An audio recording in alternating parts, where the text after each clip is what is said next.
Le monde est un endroit curieux et étrange. Des disparitions au cimetière de géants. Voici les 15 mystères historiques non résolus qui restent sans explication. Numéro 15. Les géants cannibales aux cheveux roux. Au 19e siècle, il y a eu un incident dans le Nevada où l'on a trouvé de prétendus géants enterrés à Lovelock.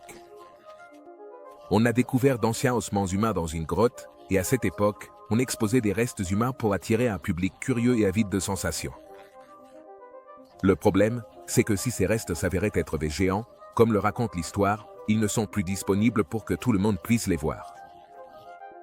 Malgré l'absence de preuves physiques, l'histoire des géants de Lovelock persiste encore aujourd'hui, car des gens vivent dans cette région depuis plus de 4000 ans.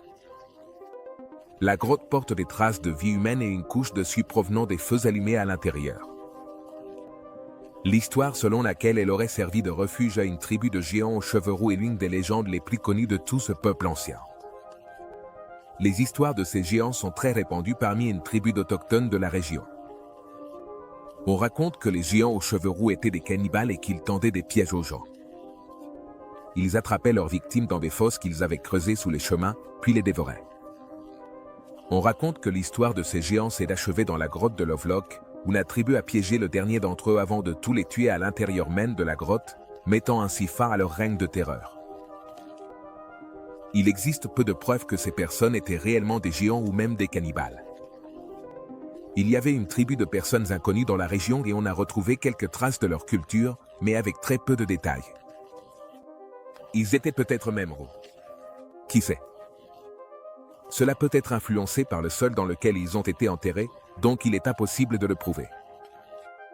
Certains des squelettes retrouvés dans la région mesurent 1,80 m, une taille exceptionnelle pour l'époque.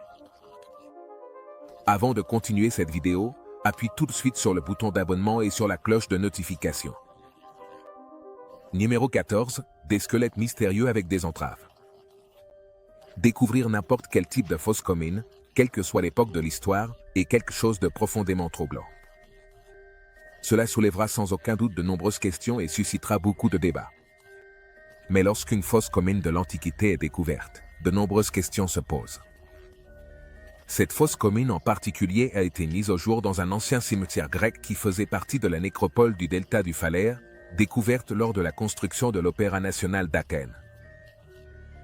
Contrairement à d'autres fosses communes, les corps semblaient avoir été déposés avec un certain respect, ce qui suggère qu'il ne s'agissait ni d'esclaves ni de criminels ordinaires. Cependant, il est troublant de constater que beaucoup des plus de 80 squelettes découverts étaient enchaînés par les poignets et retenus avec des entraves en fer. Oui, ils semblaient avoir été victimes d'une exécution de masse, mais il restait un mystère quant à leur identité et la raison pour laquelle ils avaient subi ce sort. Les archéologues ont déterminé qu'ils étaient tous jeunes et en bonne santé au moment de leur mort. Ils sont également morts de la même manière et au même moment. La découverte d'une paire de petites jarres parmi les cadavres a permis à l'équipe de dater les tombes entre 675 et 650 avant Jésus-Christ. Ils pensent que les corps pourraient appartenir à des partisans de Cylon d'Athènes, un prétendant au pouvoir connu pour sa cruauté. Lui et ses partisans ont tenté un coup d'État, mais ont échoué et se sont rendus après qu'on leur ait assuré qu'ils ne seraient pas tués. Cependant, ils ont été massacrés par Mégaclès, membre de l'un des puissants clans athéniens. Bien que cela ait été contraire aux exigences des autorités, ce fut un moment sombre dans la transformation progressive d'Athènes en la cité démocratique qu'elle allait devenir. Numéro 13. La disparition de Walter Collins. En mars 1928, Walter Collins a disparu à Los Angeles. La police, sous pression pour résoudre l'affaire, a présenté à Christine Collins un garçon dans l'Illinois qui prétendait être Walter. En le voyant, Collins savait que ce n'était pas son fils disparu et le dit. L'officier de police en charge de l'enquête, sentant la pression monter, lui a suggéré d'emmener quand même l'enfant chez elle pour essayer. Sérieusement, c'est vraiment ce qui s'est passé. 3 semaines plus tard, elle est revenue en affirmant à nouveau que ce n'était pas son fils et, à ce moment-là, Collins a été considérée comme une gêne, alors elle a été internée en hôpital psychiatrique. Franchement, toute cette histoire est tellement confuse qu'on a du mal à y croire. 10 jours plus tard, le garçon a avoué qu'il n'était pas son fils. C'est incroyable et elle a été libérée.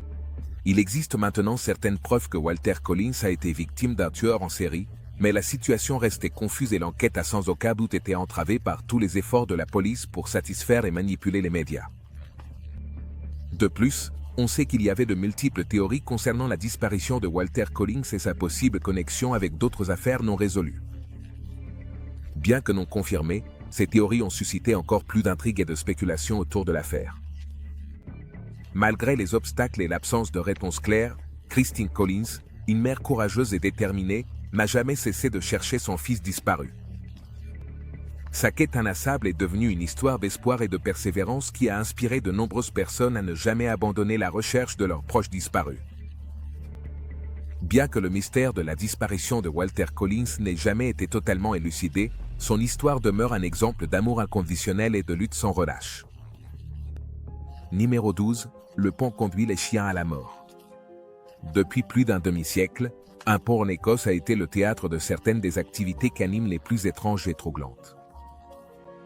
Il s'agit du pont d'Overtoun, dans le village de Milton, à ouest d'Abertonshire, en Écosse, et il a un grave problème avec les chiens qui sautent vers la mort. C'est vraiment glauque. Je sais qu'il y a eu de nombreux événements tragiques d'origine humaine associés à cette structure, mais ce sont les chiens qui semblent vraiment souffrir dans cet endroit vieux, hanté et effrayant. Depuis les années 1950, plus de 50 de ces animaux se sont donné la mort en sautant du pont, ou de 15 mètres. Plus de 600 autres chiens ont également sauté de ce même pont, mais n'ont survécu à la chute. En fait, certains ont survécu à la chute pour ensuite sauter à nouveau du même endroit. De plus, tous les chiens qui ont sauté sont des races à long museau, comme le terrier écossais et le berger allemand. Tous les chiens sautent du même endroit sur le pont. C'est extrêmement étrange et personne n'a été capable de trouver une explication sensée à l'apparent désir de mort de ces chiens. La meilleure suggestion est qu'il existe une odeur envoûtante qui attire les chiens vers leur perte. Sous le pont nichent de petits animaux à fourrure, dans le vison, avec un parfum pénétrant qui pourrait intéresser les chiens. Ces événements se produisent principalement lors de journées claires et sèches. Bien qu'il y ait de nombreux ponts en Écosse où nichent des visons, les chiens ne sautent que de ce pont en particulier. Numéro 11. Le mystère du dirigeable fantôme. En 1942, un dirigeable de la marine des États-Unis effectuait le même trajet qu'il faisait fréquemment dans la région de la baie de San Francisco pour rechercher des sous-marins ennemis. Les États-Unis, étaient déjà bien engagés dans la Seconde Guerre mondiale à ce moment-là, et ce genre de manœuvre faisait désormais partie du quotidien des habitants de San Francisco. C'est probablement pour cette raison que personne n'a rien remarqué d'étrange concernant le dirigeable, jusqu'à ce qu'il s'écrase au sol. Et c'est alors qu'on a découvert qu'il n'y avait aucun membre d'équipage à bord. Non seulement cela, mais l'équipage qui avait décollé à bord du dirigeable ce même jour n'a jamais été retrouvé. La patrouille anti-sous-marine de routine devait être assurée par 3 personnes après avoir décollé à 5h30 du matin ce jour-là. Ils avaient communiqué leur position par radio à 7h38, puis à nouveau 4 minutes plus tard pour signaler une nappe de pétrole. Ensuite, aucun signalement du dirigeable n'a été enregistré pendant les 3 heures suivantes, et peu après, l'aéronef a commencé à adopter un comportement étrange. Il volait très bas, avec un centre apparemment dégonflé, et a finalement touché le sol de manière bien plus rapide et soudaine que ce qui est habituellement recommandé pour ce genre d'appareil. Toutes les photographies de l'incident prises par les civils curieux ont été confisquées par les enquêteurs de la marine et on n'en a plus jamais entendu parler. La seule explication évidente quant au sort de l'équipage serait qu'il soit tombé quelque part et ait été emporté au large. Ou alors, c'était peut-être des extraterrestres. Numéro 10. L'assassinat de John F. Kennedy. L'assassinat de John F. Kennedy est l'un des plus grands mystères de l'histoire américaine. Ou bien c'est l'un des événements les plus simples à résoudre si l'on croit à la version officielle. En effet, le 22 novembre 1963, le président John F. Kennedy a été abattu à Dallas, au Texas. La version officielle affirme que le tireur était Lee Harvey Oswald, qui a ensuite été arrêté pour ce crime. Mais Oswald a ensuite été abattu par un homme nommé Jack Ruby, avant même qu'un procès puisse avoir lieu. Il existe tellement de versions sur ce qui a pu ou non se passer, et sur qui aurait pu être impliqué, que personne n'a vraiment le temps aujourd'hui d'entrer dans tous les détails. Mais en gros, la question générale est que, partout où les gens commencent à enquêter, ils découvrent des éléments qui ne collent pas exactement ou qui n'ont pas été explorés par les enquêtes officielles. Il existe des théories qui suggèrent que l'assassinat était un complot de la CIA ou qu'il s'agissait d'une opération soutenue par Cuba, voire que la mafia était impliquée, ou encore qu'il y a eu plusieurs coups de feu ce jour-là qui n'ont jamais été pris en compte. L'explication la plus simple est qu'Oswald a agi seul et que Ruby, à son tour, a agi seul en tuant Oswald. C'est la version officielle de l'histoire, et c'est celle à laquelle ils s'en tiennent. Cependant, la plupart des gens choisissent de ne pas croire qu'il s'agissait d'un tireur isolé. L'odeur de conspiration dans cette histoire est trop tentante, mais il semble que même si toutes les preuves étaient révélées, cela resterait d'une certaine manière insatisfaisant. C'est là de ces mystères qu'il est plus intéressant de laisser non résolus. Numéro 9. Qui est Dan Cooper et où se trouve-t-il? L'un des mystères les plus durables de la fin du XXe siècle est de savoir qui diable était Dan Cooper et où il est allé exactement. En novembre 1971, un homme voyageant sous le nom de Dan Cooper était passager d'un vol entre Portland et Seattle, décrit par les hôtesses de l'air comme un homme élégamment vêtu et poli, d'environ 40 ans. Après le décollage, il avait remis une note à l'hôtesse de l'air, qu'elle n'a même pas regardée, pensant qu'il essayait simplement de la draguer. Ah, les années 70. Il a donc essayé à nouveau d'attirer son attention, cette fois en disant « Mademoiselle, vous feriez mieux de lire cette note. J'ai une bombe. » La note précisait ses exigences, 200 000 $, 4 parachutes et un camion-citerne pour ravitailler l'avion à Seattle. L'avion a atterri, l'argent et les parachutes ont été remis comme convenu, et tous les passagers ont été autorisés à quitter l'appareil, qui a ensuite mis le cap sur le Mexique. L'avion a atterri à Reno pour faire le plein, mais Cooper avait disparu sans laisser de traces. On n'a plus jamais entendu parler de lui.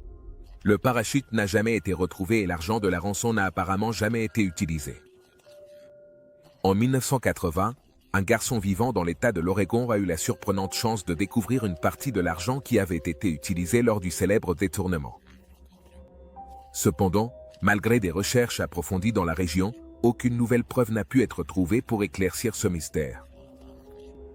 Cependant, l'histoire a pris un tournant inattendu en 2017, lorsqu'une sangle de parachute a été retrouvée à un endroit qui pourrait être le point d'atterrissage du pirate de l'air. Cette découverte ajoute un nouveau niveau de complexité à l'intrigue, générant encore plus de questions et maintenant le mystère autour de cette affaire de longue date. Numéro 8. Le manuscrit de Voynich.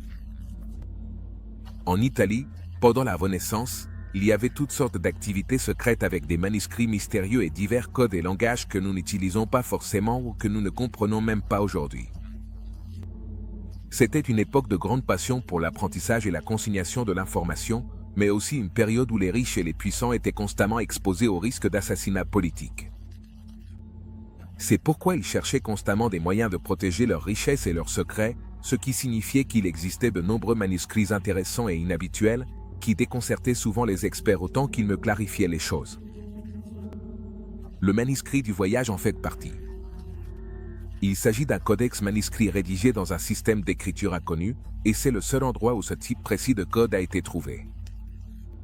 Il est écrit sur du vélin, qui a été daté au carbone du début du XVe siècle, et son style général a été attribué à l'Italie de cette époque. Mais en dehors de ces faits, les autres questions font l'objet de nombreux débats parmi les chercheurs. L'auteur et la finalité du manuscrit restent inconnus. Et même s'il y a beaucoup de gens avec de nombreuses idées à ce sujet, il y a bien sûr le contenu lui-même, un code que personne ne comprend vraiment. On envisage la possibilité qu'il s'agisse d'une langue dont nous n'avons pas d'autres exemples écrits, ou bien d'un code, voire d'un chiffre, tout aussi inutiles l'un sans l'autre, ou encore qu'il s'agisse tout simplement d'une supercherie. On a également découvert qu'il manquait des pages dans le document actuel de 240 pages. Je crois qu'il y a un film avec Tom Hanks qui parle de ça. Le mystérieux manuscrit se trouve à la bibliothèque des livres rares et manuscrits de l'université de Yale. Il n'a pas encore révélé ses secrets. C'est fascinant. Numéro 7. Le mystère de l'île de Flannan. Tout au long de l'année 1900, le 15 décembre pour être précis, les 3 gardiens du phare de l'île de Flannan avaient inscrit leurs notes sur le tableau comme d'habitude. Peu de temps après, ils ont complètement disparu et on n'a plus jamais entendu parler d'eux. C'est la fin de l'histoire, puisque le mystère n'a jamais été résolu et que personne n'a réussi à trouver une raison convaincante à leur disparition. Il y a eu, bien sûr, de nombreuses suggestions, allant de navires fantômes à d'énormes monstres marins, mais aucune preuve de ces théories n'a jamais été trouvée. Les événements étranges semblent avoir été remarqués le 15 décembre, lorsqu'un navire de passage a constaté que le phare n'était pas allumé. Peu après, ils en ont informé les autorités en accostant au port écossais de Leyte. Un navire de secours serait alors envoyé sur l'île, parvenant à y accéder après une première tentative infructueuse d'atteindre le phare le lendemain de Noël. C'est alors que la disparition des hommes a été officiellement constatée pour la première fois. La maison était abandonnée, les lits défaits, l'horloge s'était arrêtée et la table était dressée pour un repas qui n'avait pas été consommé. Les chaises avaient été renversées et il n'y avait aucune trace des gardiens restants. L'enquête qui a été lancée a indiqué que tous les gardiens du phare avaient été emportés au large par les tempêtes qui avaient frappé la région au cours des semaines précédant la découverte. Telle fut la conclusion officielle, mais aucun corps ne fut jamais retrouvé et l'histoire a captivé l'imagination du public. Les récits se sont amplifiés et répandus au fil des années, et le mystère continue de fasciner les gens jusqu'à aujourd'hui. Depuis lors, l'histoire a été portée au cinéma et à la littérature. Numéro 6, disque mystérieux dans une épave antique. Un navire marchand a coulé au large de l'île d'Anticythère, en mer Méditerranée, durant la première moitié du 1er siècle avant Jésus-Christ. Cette épave a eu une importance archéologique considérable, car elle a révélé des secrets. Au fil des années, de nombreux objets de l'Antiquité ont été découverts dans l'épave d'Anticythère. Beaucoup de trésors avaient été extraits de l'épave, mais de nombreux secrets restaient encore enfouis là-dessous, en partie à cause d'un énorme et encombrant amas de rochers. Ces énormes rochers massifs reposent majestueusement au sommet du site archéologique, probablement projetés là lors d'un puissant tremblement de terre qui a secoué la région au IVe siècle après Jésus-Christ. À mesure que les archéologues exploraient minutieusement la ferraille et les décombres, leur excitation a grandi de façon exponentielle lorsqu'ils ont fait une découverte stupéfiante, un disque énigmatique et ancien en bronze, d'origine inconnue. Cette découverte inattendue soulève de nombreuses questions et suscite l'intérêt de la communauté scientifique, qui va désormais s'efforcer de percer les secrets cachés derrière cet objet énigmatique. Un bras de statue est notre vieux favori, le mécanisme d'Anticythère. Pourquoi tant d'agitation autour de ce disque en bronze? Eh bien, l'objet était circulaire, manifestement fait de bronze encore une fois, et il comportait de nombreux trous percés ainsi que l'image d'un taureau. L'intrigue se corse, mais malgré le fait que même les passionnés d'histoire ancienne ne savent pas ce que c'est, on a une idée, non? Oui, de vieilles choses intelligentes. Si ces ronds est mystérieux, alors ce sont des extraterrestres. C'est toujours des extraterrestres. Numéro 5, cercle mystérieux de squelettes. Au Mexique, une découverte unique allait être faite. 10 squelettes humains ont été retrouvés disposés en cercle en spirale, enterrés avec les bras entrelacés. Ces restes, vieux de 2400 ans, constituent la plus grande collection de la période préclassique maya et ont été découverts sous l'Université pontificale du Mexique. Parmi les squelettes se trouvaient des individus de différents âges, dont un adulte, un enfant de 3 ans et un bébé d'1 mois. De plus, les crânes présentaient des déformations intentionnelles et des mutilations dentaires, ce qui suggère un aspect mystérieux et rituel dans leur mode d'inhumation. La cause exacte de leur mort reste inconnue. Plusieurs théories ont été avancées pour expliquer ce phénomène intrigant. Certains chercheurs suggèrent que ces pratiques pourraient être liées à des rituels religieux ou culturels, tandis que d'autres supposent qu'elles auraient pu servir de moyen d'identification tribale ou sociale. Cependant, la véritable raison derrière ces déformations et mutilations demeure une énigme non résolue. Il est possible que les crânes aient été soumis à ces procédés dans le cadre de cérémonies funéraires complexes visant à honorer les défunts de manière particulière. Cependant, il est également possible que ces pratiques aient été réalisées comme un moyen de distinguer certains individus au sein de la société, ou même comme un signe de statut ou d'appartenance à un groupe particulier. Ainsi, bien que les déformations et mutilations dentaires observées sur les crânes soulèvent de nombreuses questions et défis, leur véritable signification demeure un mystère fascinant qui nous incite à poursuivre nos recherches et nos explorations afin de percer les secrets de cette ancienne civilisation. Numéro 4, Squelette d'Atacama. Nous voici dans le désert d'Atacama, au Chili.